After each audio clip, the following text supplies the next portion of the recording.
Hey everybody, it's Lynn from A Bit of Birdsong.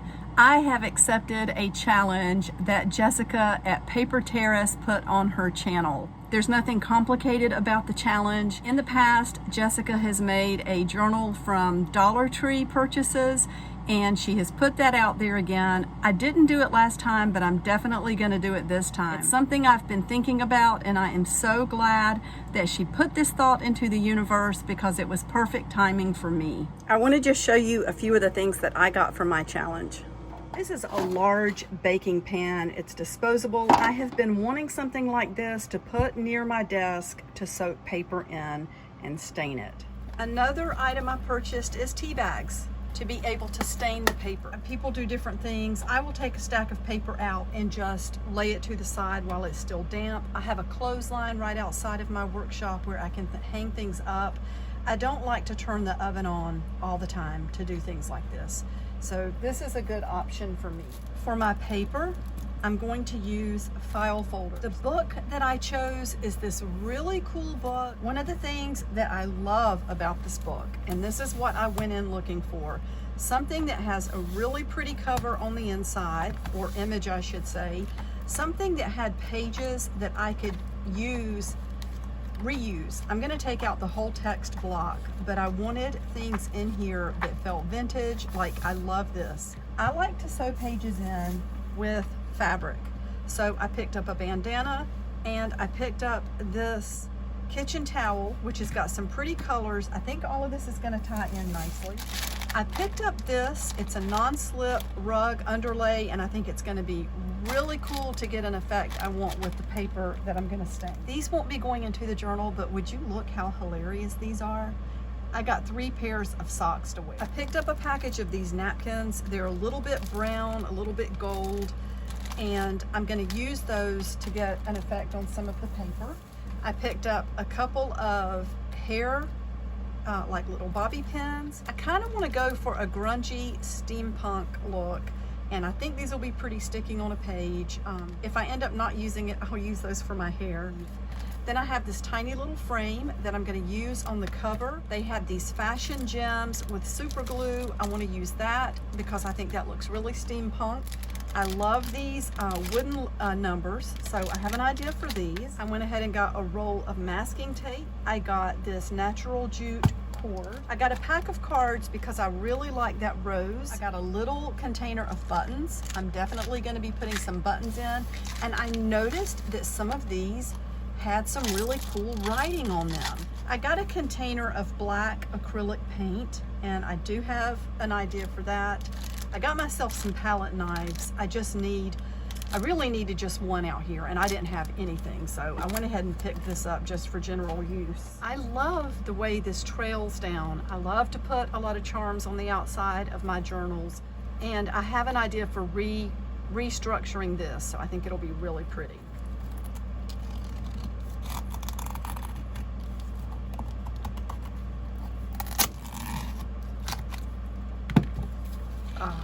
Isn't that amazing? So now we can easily get to the pages we want to use in here. Like, look at that. Isn't that awesome?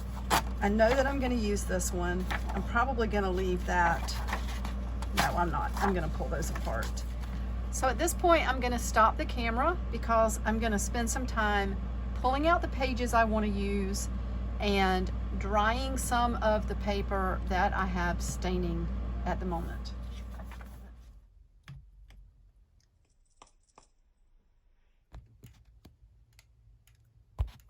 Hey everybody, I'm back and I have a finished journal to show you. I'm so excited about the way it turned out. I love it. First of all, let's take a look at the journal. And in addition to showing you the journal, I'm going to share what have turned out to be my favorite junk journal supplies from the Dollar Tree.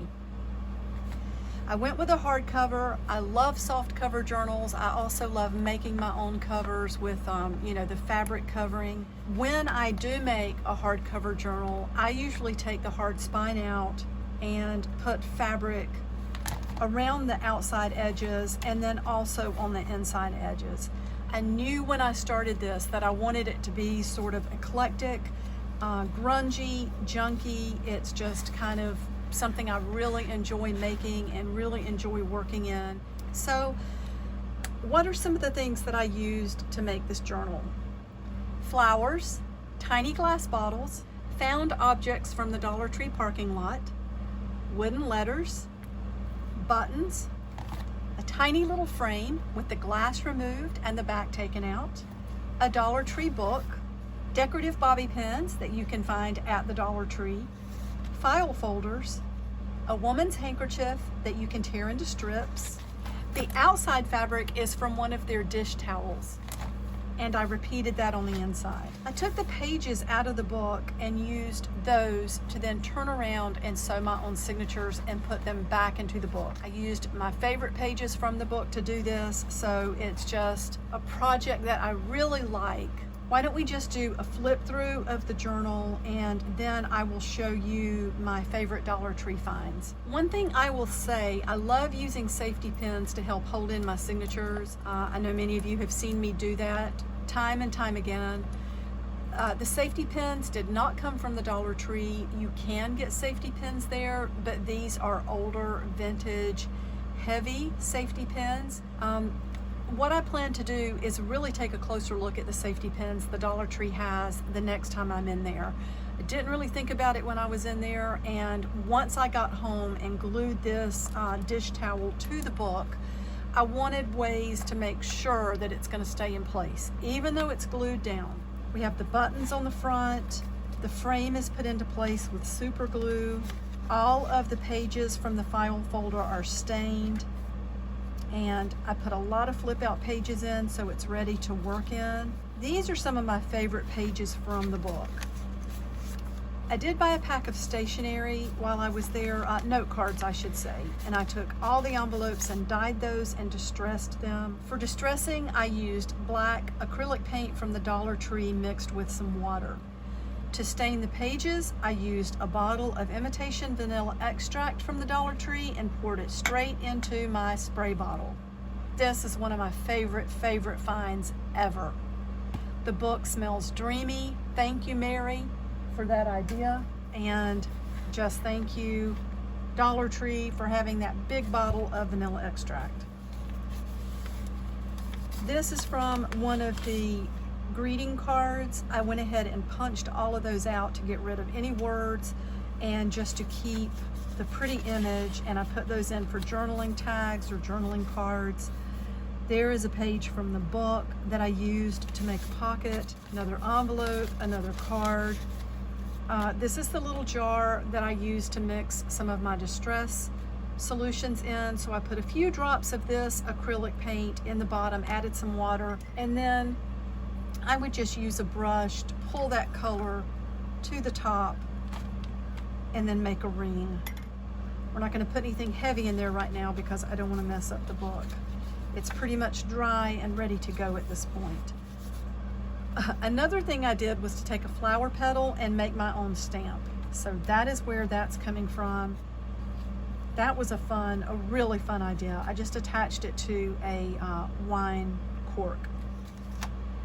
I will say about these words, some of these love letters in this book were a little risque, so I took out all the ones I could find that were like too hot for the book. You may come across a word or two that you think, oh, I wish that wasn't in here. Collage over it, put some ink over it, do whatever you need to do.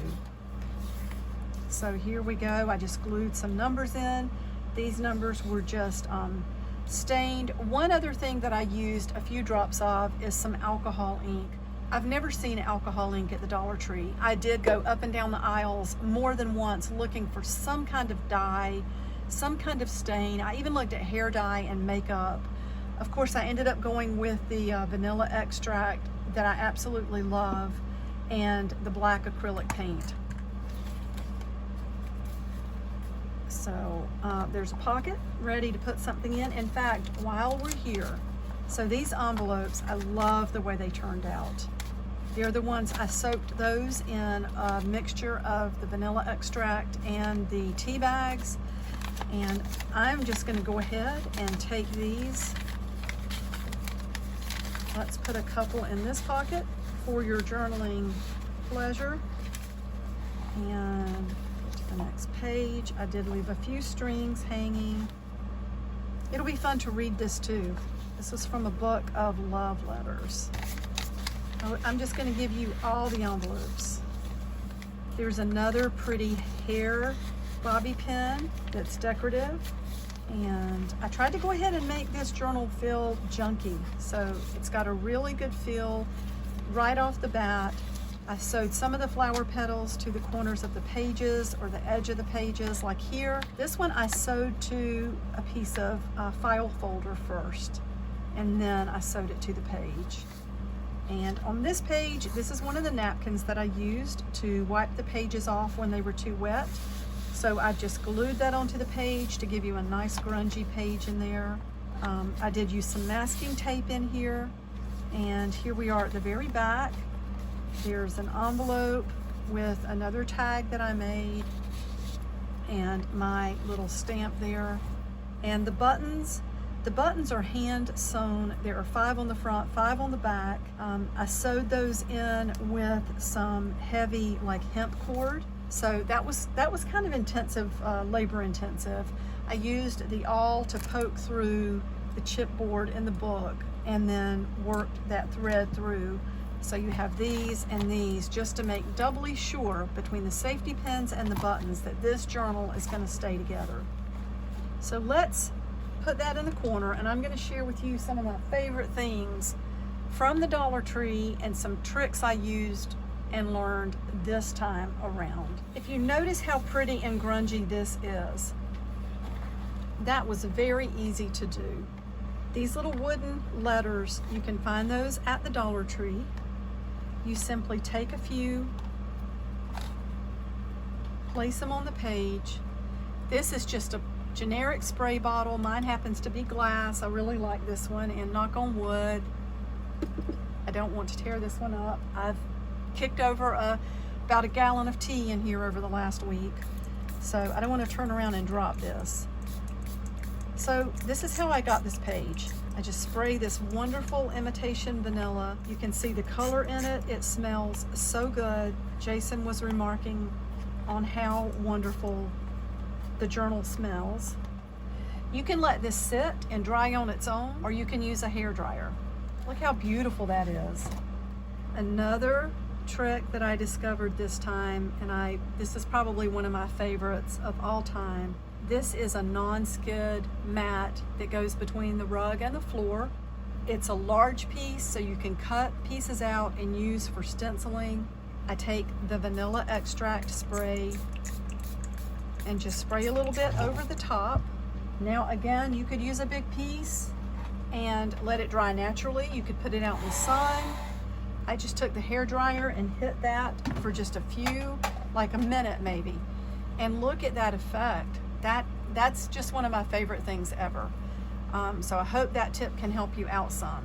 The Dollar Tree has beautiful little bottles. These bottles and other craft stores like Michael's or Hobby Lobby are quite a bit more expensive. I love using these in my journals. The little small ones don't break as easily. So as long as you're not going to be really rough with something, it's so pretty to tie a string around the top and just put some kind of embellishment or paper or anything inside, and it's really, really nice. For example, on my journal, I took one little strip of paper from the book. It happens to have a heart on it. And I rolled that up and dropped it into the bottle and then glued the lid in, and I love that. I discovered that I really do like this black acrylic paint from the Dollar Tree. It's something I would buy again. Another one of my favorite finds, especially this time around, they had a container of buttons, and I looked, at first it looked like just, you know, really ridiculously overpriced black plastic buttons. That is not the case. There are some buttons that have writing on them. So they have sort of an industrial steampunk feel, some of these do. Like this very first button here. Look at the way that one's made. I mean, take a look at some of those. I love the writing on that one. Tacky glue is my favorite glue of all time. It's just my favorite. I know we have our things that we love. But I love tacky glue, and I love that you can get that at the Dollar Tree. That's where this came from. Another item I cannot do without is masking tape. This came from the Dollar Tree. It has been perfect. It has worked great on everything I've used it for. Another thing I like in general is a heavy jute cord. Now, this one is kind of thick. I bought it intending to sew in some of the pages, but it's just too thick, and I found that when I started, taking it down to like when you can just pull one strand like that, it wasn't strong enough. So I did end up using this in my tags, but don't forget to check the Dollar Tree for things like yarn, string, jute, all types of things like that. The Dollar Tree also normally has a really nice collection of stickers and die cuts. This varies. I know there was a run on the butterfly die cuts last year, and all the Dollar Trees sold out. They're very plentiful at my Dollar Tree now. And not only can you glue these directly into the book, you can use those for stencils and spray around them like I did with the vanilla extract. These little fashion gems, now I ended up not using these. I wanted to go for, make them look like rivets or something for a steampunk look, and I will still do that in something else. I did use the super glue that came with this, and it ended up being great at putting this into place and holding it into place. The little frame also came from the Dollar Tree, and the Dollar Tree has wonderful greeting cards. This beautiful image of the rose is what I used throughout to make the tags. So I only bought one pack of cards, and I believe there were 8 in there, which gave me 8 envelopes and 8 cards to work with. When you go into your Dollar Tree, try to look at everything with multiple purposes. I've noticed they've started selling tickets in there now, and they're small little packs, like little strips of tickets. They're not in the big rolls. They sometimes have playing cards. Be creative about what you can use as charms on the outside of your journal. Look at everything in there as a potential fabric piece for your journal. They don't have a lot of really high quality paper, but they do have gift bags. They've got file folders, which I love to use. You can even use the book pages out of the book you buy, especially if you do like I did and choose a book that leaves space to journal on, like this one. So this is my response to the Dollar Tree Junk Journal Challenge. I love it. I love the way this turned out. All ready for somebody to journal in. Jessica, thank you so much for doing this. I love your channel and all that you've done to help other people grow in the area of learning how to make junk journals. I have kept a written journal for more than 35 years at this point, and I know the value of being able to go back and read something that's 30 years old. So keep journaling. You young people, write things down. You're going to be so glad you did. I'll see you soon. Bye for now.